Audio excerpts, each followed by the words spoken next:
Hello guys, সবাই কেমন আছো? আশা করছি সবাই ভালো আছো। চলে আসলাম আজকে একটা নতুন ভিডিও নিয়ে। দেখো গাইস, বৃষ্টিতে তো অবস্থা একদমই খারাপ হয়ে গেছে। তার মধ্যে ইচ্ছা করলো আজকে একটু ছাট রান্না করবো, তাই ছাট নিয়ে চলে আসলাম। প্রথমে আলুগুলো দেখো কাজল ভেজে নিয়েছে, কি সুন্দর করে দেখো আলুগুলো ভাজা হচ্ছে। কড়াইটা একটু কালো, তবুও চলবে, অসুবিধা নেই। আলু ভাজা চলছে।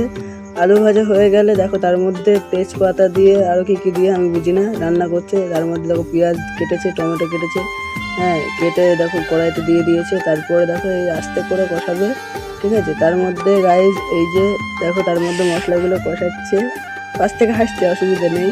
হ্যাঁ, কি মনে হলো ছাতু খাবো, তার মধ্যে দেখো একটু ছাতু আমরা গলে নিয়েছি। কাজ নেই তো খেয়ে দে, বৃষ্টির মধ্যে এই চলে সারাদিন। তো গাইজ রেমালে কার কত ক্ষয়ক্ষতি হলো কমেন্ট করে জানাবে। তারপরে দেখো গাইজ এই যে ছাদটা দিয়ে কি সুন্দর করে আমরা কষিয়ে নিচ্ছি, একদম সুন্দর করে কষানোর পরে দেখো একটা বিশাল গন্ধ বেরিয়েছিল। যতই হোক ভিডিওর মধ্যে তোমরা গন্ধ পাবে না। তারপরে দেখো ফাইনাল লুকটা এরকম চলে আসলো, ছাট রান্না হয়ে গেছে।